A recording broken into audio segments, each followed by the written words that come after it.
جس موضوع پہ میں بات کرنا چاہتا ہوں وہ ایک ایسا موضوع ہے جس نے پوری امت مسلمہ کی دل آزاری کی ہے، اور وہ ہے سویڈن میں جو قرآن شریف کا جو ایک دردناک جو آپ نے اپنی اسکرینز پہ دیکھا، جس طرح بے حرمتی کی گئی، جس طرح آگ لگائی گئی۔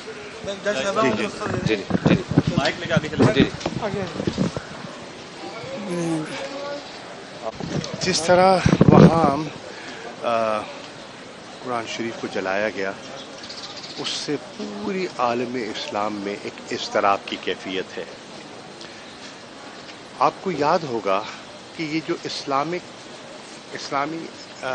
اسلاموفوبیا کا جو ٹرینڈ ہے، ایک بڑھتا ہوا رجحان ہے، اس کی ہم نے نشاندہی کی تھی جب تحریک انصاف کی حکومت تھی، اور اس کو میں بحیثیت وزیر خارجہ اس نقطے کو لے کر گیا تھا نیامے، جو وزراء خارجہ کی جو وہاں فورن منسٹرز کا اجلاس تھا۔ اس اجلاس میں میں نے اس ٹرینڈ کے بارے میں دیگر وزراء خارجہ کو جو OIC کے تھے انہیں آگاہ کیا، اور انہوں نے مجھ سے اتفاق کیا کہ اس پر ہمارا ایک مشترکہ لائحہ عمل ہونا چاہیے۔ اس لائحہ عمل کو ایک ریزولوشن کی شکل میں، یونانیمس ریزولوشن کی شکل میں ہم نے پاس کروایا کہ یہ جو آئے دن فریڈم آف ایکسپریشن کے نام پر 1 ارب سے زیادہ مسلمانوں کی دل آزاری ہوتی ہے، اس کا کوئی جواز نہیں ہے، اور اس سے متاثر ہوتا ہے، بہت سے معاشرے متاثر ہوتے ہیں، اور عام شہری جو ہے اس سے متاثر ہوتا ہے، نقص امن پیدا ہوتا ہے، اور انسانی جانوں کو خطرہ لاحق ہو جاتا ہے۔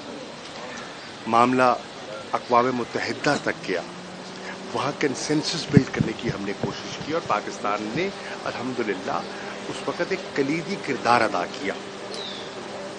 فیصلہ ہوا کہ 15 مارچ ہر سال اسلاموفوبیا کے اس ٹرینڈ کے خلاف پوری دنیا میں یک زباں ہو کر ایک بات کی جائے گی اور اس کا تدارک کیا جائے گا۔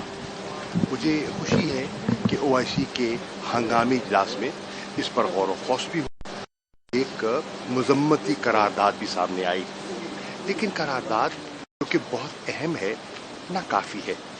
اس پہ ہمیں سوچنا ہوگا کہ آئے دن ایسے واقعات رونما اگر ہوتے رہتے ہیں اور پوری دنیا میں اس کا ایک ری ایکشن آتا ہے، تو اس کا حل کیا ہے؟ انٹرنیشنل لا کیا کہتا ہے؟ اگر قانون سازی درکار ہے تو کیا ہونی چاہیے؟ ہم یہ نہیں کہتے کہ اظہار رائے پر قدغن ہو، لیکن اس کی حدود و قیود کا تعین ہونا چاہیے۔ اظہار رائے کا میں خواہش مند ہوں، لیکن اظہار رائے جو کسی کی دل آزاری کرے اور کسی کی جان کو خطرے سے دوچار کر دے، یہ کیسا اظہار رائے ہے؟ تو اس پہ ریفلیکٹ کرنے کی ضرورت ہے۔ انٹرنیشنل کمیونٹی کو، صرف امہ کو نہیں، پوری انٹرنیشنل کمیونٹی کو ریفلیکٹ کرنے کی ضرورت ہے، اور ایک مشترکہ لائحہ عمل اپنانے کی ضرورت ہے۔ اس پر اس اضطراب کا اظہار کرنے کے لیے پوری قوم کو یکجا ہونا چاہیے، اور پرامن طور پر جمعے کی نماز کے بعد اظہار کرنا چاہیے کہ ہم پرامن لوگ ہیں، ہم کسی کی جان مال کو نقصان نہیں دینا چاہتے، لیکن اس کا کوئی متفقہ لائحہ عمل تلاش کیا جائے، نہیں تو ایسے واقعات جو ہے نا ملک کو یا دنیا کے مختلف ممالک میں ایک ایسی آگ سلگا سکتے ہیں جو بڑی نقصان دہ ہوگی۔ تو یہ اس وقت ہر پاکستانی کا اور ہر مسلمان کا دل دکھا ہوا ہے۔ موجودہ حکومت IMF کے معاہدے کو اپنی کامیابی قرار دے رہی ہے، آپ اس معاہدے کو کس طرح دیکھ رہے ہیں؟ کہ پاکستانی قوم کے لیے بہتر ہے یا آپ لوگوں نے بہتر کیا تھا معاہدہ؟ دیکھیے، عرضی ہے، ایک معاہدہ ہوا ہے، ایک 9 ماہ کے لیے $3 بلین کا اسٹینڈ بائی ارینجمنٹ جو ہے وہ آپ کے سامنے آیا ہے۔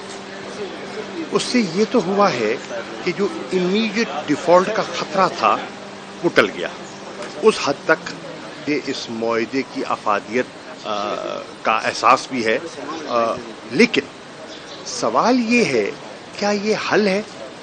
یہ حل نہیں ہے، یہ ایک سٹاپ کیپ ارینجمنٹ ہے، اور اس سٹاپ کیپ ارینجمنٹ میں آپ کے چند ماہ گزر جائیں گے، اس کے بعد کیا ہوگا؟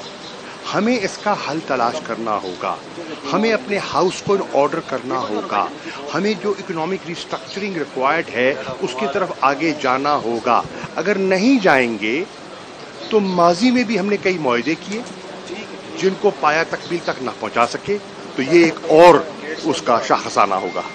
شمس بھائی صاحب، آپ عمران خان صاحب آ رہے ہیں، کیا ایسے ملاقات ہے؟ کوئی پارٹی کے بارے میں کوئی ڈسکس ہو رہا ہے کہ استحکام پارٹی کو کس طرح کاؤنٹر کرنا ہے یا کیا کرنا ہے؟ دیکھیے، ہر پولیٹیکل پارٹی اپنے لائمر کے بارے میں غور و خوض کرتی ہے، یقیناً تحریک انصاف بھی کر رہی ہے۔ ہم سیاسی طور پر، قانونی طور پر پرامن طریقے سے آگے بڑھنا چاہتے ہیں، اور انشاءاللہ بڑھیں گے، آئین اور قانون کے دائرے کے اندر رہتے ہوئے۔ وہ تشریف لا رہے ہیں، ان کے کیسز ہیں، وہ جب بھی عدالت طلب کرتی ہے حاضر ہو جاتے ہیں۔ میرے کیسز ہیں، میں حاضر ہوا ہوں یہاں ملتان۔ کل 5 کیسز ہیں، مجھے وہاں حاضر ہونا ہے، اور وہاں دیگر قانونی لوازمات پوری کرنی ہے، تو اس لیے میں آپ کا شکریہ ادا کرتے ہوئے اجازت چاہوں گا۔ السلام علیکم۔